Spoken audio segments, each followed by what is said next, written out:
आज हमारे साथ मौजूद है मीर बास तालपुर साहब जो कि UC4 के वाइस चेयरमैन हैं।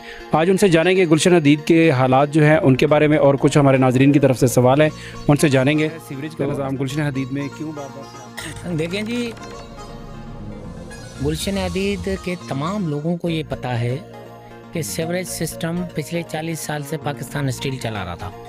पूरा हमारे यहाँ शहर कराची में water and sewerage board sewerage के इश्यूज़ को देखता है, लेकिन गुलशन हदीद में 40 साल से जितनी भी गुलशन हदीद आबादी है उसके सारे, चाहे म्यूनसिपल सिस्टम हो, चाहे उसका पानी हो, फेज़ 1 की बिजली हो, इसको पाकिस्तान स्टील देख रहा था।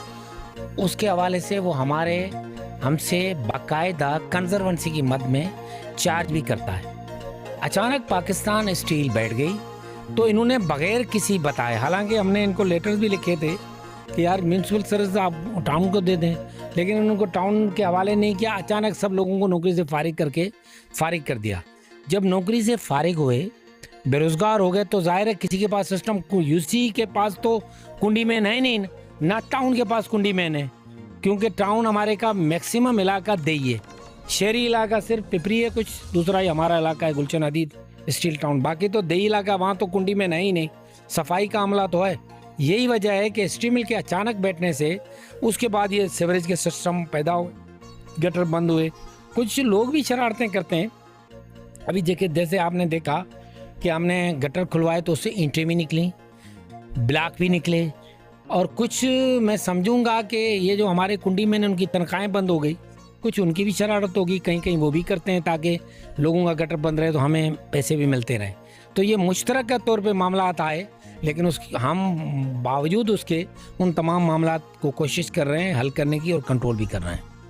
गटर लाइनों की मरम्मत और सफाई का काम, ये इसके लिए क्या शेड्यूल है? हमने जितने गटर लाइनें हैं ख़राब, पहले ये कमेटी होती थी तो उनके जो इंचार्ज कुंडीमैन थे, हमने उनसे कहा कि भाई जितनी ख़राब लाइनें आप हमें इंडिकेट करें, हम चेंज करते हैं। काफ़ी हमने चेंज किए हैं। अभी भी कुछ इश्यूज़ हैं। हमारे पास 2 पार्ट हैं, पहले UC 22 और 23 होते थे। UC 22 में कम इशू हैं, UC 23 में ज़्यादा है। हम अभी इंशाल्लाह टाउन की तरफ से ये सीवरेज लाइनें तब्दील कर रहे हैं। अनकरीब विदिन 1 मंथ ये सारे मामला टेंडर्स कुछ हुए हैं, कुछ प्रोसेस में। अभी इस महीने में हमारी NIT भी आने वाली है, उसमें हम सारे काम रख रहे हैं। तो उसमें हमारी कोशिश यही है, सबसे पहले जो सीवरेज लाइनें ख़राब हैं उनको तब्दील करें, तो उस पर हम वर्किंग कर रहे हैं इंशाल्लाह। बारिशों से निपटने के लिए क्या इकदाम किए गए हैं पाकिस्तान पीपल्स पार्टी के नुमाइंदों की तरफ से? देखें, बारिशों की निपटने के लिए, बारिशों में यहाँ पे पानी कम खड़ा होता है, निकल जाता है। नाले हैं, बदकिस्मती से कुछ जो नाले पहले बने हुए थे, पानी के नाले जो थे, उसको इन्होंने कुछ ताजरों ने, कुछ दुकानदारों ने आगे से जा रहे थे, उन्होंने बंद करा दिए हैं। अब वो बंद होने से थोड़े प्रॉब्लम्स होते हैं, लेकिन गुलशन हदीद में पानी खड़ा नहीं होता। सीवरेज नाला था, वो KMC वालों ने उसको काफ़ी हद तक क्लियर कर लिया है। बाकी थोड़ा बहुत कोई होगा तो उसको इंशाल्लाह सॉलिड वेस्ट है, हमारी टीमें मिलजुल के हम उसको कर लेंगे, और जहाँ की ज़रूरत पड़ी तो हम उस पर स्पेशल फोकस करके कर लेंगे। लेकिन बारिशों में गुलशन हदीद में इतना बड़ा मसला नहीं होता। पानी की जो सप्लाई है उसके ऊपर आपकी UC ने क्या काम किया है? पानी का इशू भी इसी तरह है जिस तरह सीवरेज का इशू था। पानी का इशू का मसला ये है कि पानी हमारा स्टील मिल दे रही है। स्टील मिल पेमेंट हमसे ले रही है हर महीने, हम लोग देते हैं, हर महीने पेमेंट करते हैं। लेकिन अचानक स्टील मिल, वो अब पहले की पोजीशन ये थी कि सिंगल घर थे, और सिंगल घर थे तो तकरीबन 6-7 हज़ार घर हैं। अब वो 14 से 21 हज़ार घर हो गए हैं। अब वो ट्रिपल स्टोरीज बन गई हैं। अब पानी की टाइमिंग पहले रोज़ाना देते थे 6 घंटे, अब दूसरे दिन देते हैं 4 घंटे। तो जाहिर है वो तो पानी का, एक तो उन्होंने शार्टेज कर दिया, दूसरा वो लेवल सही नहीं करते, तीसरा वो प्रेशर सही नहीं देते, चौथा उनकी जो टाइमिंग है बहुत कम है। होना ये चाहिए कि रोज़ाना की बेसिस पे ये पानी हमें दें, तो गुलशन हदीद के लोगों का पानी हल हो सकता है।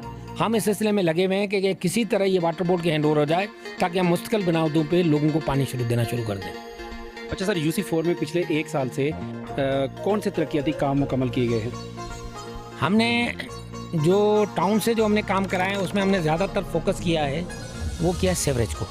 20-22 सीवरेज की गलियाँ हमने की हैं, जिसमें जहाँ जहाँ सीवरेज लाइनें गंदी थी उसको हमने गंद सीवरेज लाइनें को चेंज किया। एक रोड का किया है हमने, जो सिंधु चौक से लेके जहांगीर होटल तक, इसको हमने रोड को किया है। बाकी कुछ हमारे काम इस साल इंशाल्लाह हमारे पार्क्स और सीवरेज के और काम करेंगे। केएमसी की तरफ से एक पेवर का काम हुआ है, अल्हम्दुलिल्लाह वो अभी प्रोसेस में है, लेकिन काम हुआ है और कुछ काम अभी इस साल हमारे इंशाल्लाह होंगे। सर सड़कों की हालत खस्ता है, इसके बारे में बेहतरी के बारे में कोई नया प्लान है हुकूमत के सड़कों के हवाले से हमने हमारे एमएनए साहब से, हमारे एमपीए साहब से भी गुजारिश की है, रिक्वेस्ट की है, कुछ हमें वो दे दें, क्योंकि ये सड़कों का इतना बड़ा जो है वो काम है कि वो टाउन और यूसी नहीं कर पा रहे, इतना बड़ा काम है, उसमें ज़्यादा अखराजात होंगे, तो हमने रिक्वेस्ट की है, कुछ हम करेंगे, कुछ हमने गुजारिश की है मैंने एमपीए साहबान से कि वो हमें कुछ स्कीमें दें ताकि ये कर लें। हमें उम्मीद है, जाम साहब ने और साजिद साहब ने यकीन दिलाया है, उनसे हमें इस साल उम्मीद है कि मिलेगी। एक हमारी एडीपी की स्कीम है, वो भी हमें रोड की मिल रही है, तो उससे हम रोडों के कामों को कुछ बेहतर करेंगे। में कोई ऑनलाइन शिकायत का कोई ऐसा सिलसिला है जो ऑनलाइन बंदा शिकायत करना चाहे ऑनलाइन शिकायत कर सके, और उसके ऊपर अमल दरामद के लिए क्या इकदाम हैं? देखें, सबसे पहले तो मेरा अपना व्हाट्सअप ग्रुप जो है वो फंक्शन करता है, डेली मैं उनसे 1 घंटा सुनता हूँ और जिसके भी इश्यूज़ होते हैं जो फौरी हल करने के होते हैं मैं करता हूँ।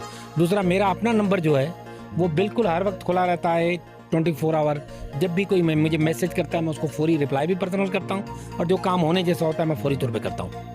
सर जो फंड्स हैं, गवर्नमेंट की तरफ से फंड्स मिलते हैं, उसकी तकसीम के अंदर शफाफियत कितनी है? देखें, मुझे टाउन में तो खैर कोई फ़ंड नहीं मिलता, स्कीमें मिलती हैं। हमें कहते हैं आप स्कीमें दें, तो हम उनको स्कीमें देते हैं, उसके वो टेंडर कराते हैं। इस दफ़ा इस साल के टेंडर अभी इस अगस्त में होंगे। पिछली साल हमें फ़ंड थोड़े कम मिले थे करंट ईयर में, इससे पहले हमें सेवरेज की मद में 1.5 करोड़ से ऊपर मिला था। एक रोड हमने कराया था, 80 लाख रुपए में मिले थे, तो वो हमने काम कराए हैं। और इस साल हमें उम्मीद है कि 4 से 5 करोड़ रुपये हमें मिलेगा, उससे हम सेवरेज, पार्क्स और रोड्स के स्कीमें बेहतर करेंगे। अच्छा सर, आपने अपनी मुद्दत के दौरान सबसे बड़ा मसला कौन सा हल किया है? हमने इस साल कोई ख़ास बदकिस्मती से हम नहीं कर पाए इस साल, इस टेन्योर में। पिछले टेन्योर में जो डिस्ट्रिक्ट काउंसिल था उसमें हमने काफ़ी अच्छे काम किए थे। इस साल हमने सीवरेज पे काफ़ी जोर दिया है। जो सीवरेज लाइनें उनको हमने ज़्यादा चेंज किया है।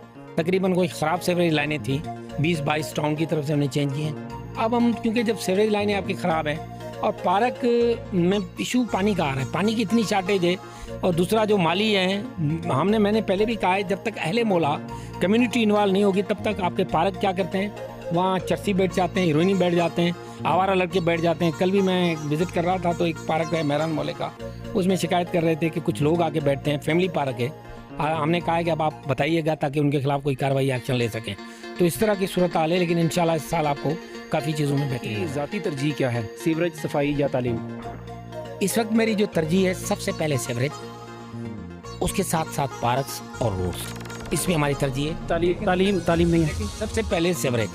देखिए, तालीम हमारा फंक्शन नहीं है बल्दिया का, तालीम सिंध गवर्नमेंट का है, वो सिंध गवर्नमेंट उसको कर रही है। मैं आपकी ज़ाती तरजीहात पूछ रहा हूँ। ज़ाती तरजीह जो है आपकी, वो सफाई पे है, इस पे है, पानी पे है या तालीम पे? देखिए, जो काम मेरा है नहीं तो मैं वो चाहता हूँ कि वो सिंध गवर्नमेंट कर रही है। एक हमें कॉलेज मिला, एक हमारा स्कूल अभी तक बदकिस्मती से बन नहीं पाया, अम्ब्रेला में है, उसमें भी लगे हुए हैं। लेकिन ये कि तालीम का एक और अच्छा काम हुआ है कि जो स्ट्रीम मिल के इदारे हैं वो सिंध गवर्नमेंट अडाप्ट कर रही है, उससे आपका ये तालीमी सिस्टम काफ़ी बेहतर हो जाएगा। उसमें हम लगे हुए हैं, कोशिश कर रहे हैं, लेकिन क्योंकि हमारा फंक्शन नहीं है, ये सिंध गवर्नमेंट का फंक्शन है, तो वो उस पर काम कर रही है। अच्छा, आइंदा इलेक्शन में क्या आप हिस्सा ले रहे हैं? इलेक्शन जब आएगी, और दूसरी बात है कि इलेक्शन में हिस्सा लेना ना लेना ये मेरा अख्तियार नहीं है, मेरी पार्टी का है। अगर मेरी पार्टी मुझ पर एतमाद और ट्रस्ट करेगी तो मैं करूँगा।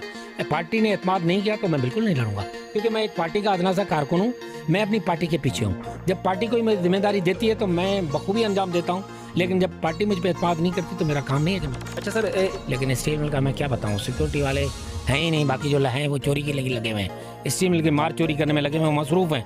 जब वो खाली होंगे तो किसी तरह करेंगे ना। अभी इसी वजह से ये सिर्फ कमाई का धंधा किया हुआ है कि फैमिलीज आती है तो कमाई कम होती है, चढ़े आते हैं तो कमाई ज़्यादा होती है। लेकिन ये कमाई नहीं होनी चाहिए, ये बेहतर फैमिली पार्क था, उसको फैमिली पार्क ही रहना चाहिए। अच्छा सर, हमारे नाजरीन को कोई पैगाम आप देना चाहेंगे, गुलशन हदीद की आवाम को, खासकर गुलशन हदीद की आवाम को कोई मैसेज देना चाहेंगे तो हमारे चैनल के तौर से आप उनको कोई मैसेज? अच्छा सर, आवाम के लिए मेरा यही मैसेज है कि हम सबको पार्टियों से हट के हदीदन बन के सोचना चाहिए। गुलशन हदीद के इश्यूज़ पर हम सब सिर्फ गुलशन हदीद का हैसियत से सोचें।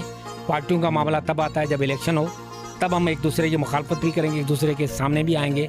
लेकिन इस वक्त गुलशन हदीद के जितने भी इश्यूज़ हैं उसमें सब हदीदन जो हम सब मिलकर एक होकर उनकी तमीर और तरक्की के लिए काम करें।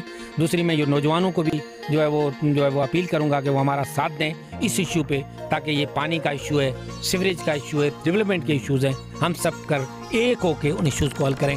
विदाउट पार्टी के नाम से, विदाउट किसी एफिलेशन से हम हदीदन बन के सोचें, हदीद के लोग बन के सोचें, गुलशन हदीद की आवाम बन के सोचें, उसकी भलाई के लिए सोचें। पार्टी अपनी जगह इलेक्शनों में हम एक दूसरे का मुकाबला भी करेंगे, एक दूसरे की शिकायतें भी करेंगे, एक दूसरे पे तनकीद भी करेंगे, एक दूसरे के खिलाफ भी बोलेंगे, लेकिन अब सिर्फ और सिर्फ हमें हदीद के बारे में सोचना चाहिए। हम हदीदन बन के सोचें। सर 2 दिन पहले आपकी पोस्ट आई थी सोशल मीडिया पे कि मैं पानी के इशू पे बात करूंगा कि जो आजकल हमारे गुलशन हदीद का सबसे बड़ा मसला ये बना हुआ है। आपने कहा था उस पोस्ट में कि अगर 24 घंटे में पानी नहीं आता तो हम रेलवे ट्रैक जो है वो ब्लॉक करेंगे। सिर्फ कल आधा घंटा मेरे ख्याल से पानी आया है, उसके बाद पानी नहीं आया। इसके बारे में आप क्या कहना चाहेंगे, थोड़ा सा क्लियर कर दीजिए। ये मैं थोड़ा क्लियर कर लूँ, पूरा मैसेज सुना नहीं था आपने, कि 24 घंटे के अंदर पानी चालू करें। उसके बाद हम मुशावरती इजलास करेंगे, उसमें बैठ के डिसाइड करेंगे। हमारा आखिरी ऑप्शन रेलवे ट्रैक होगा। अभी हम ये कोशिश कर रहे हैं कि देखें, रेलवे ट्रैक या रोड ब्लॉक करना या हमारे लिए कोई इशू इतना बड़ा मसला नहीं है, लेकिन इससे तकलीफ होती है आवाम को। हमारी कोशिश ये है कि मैं राब्ते में हूँ।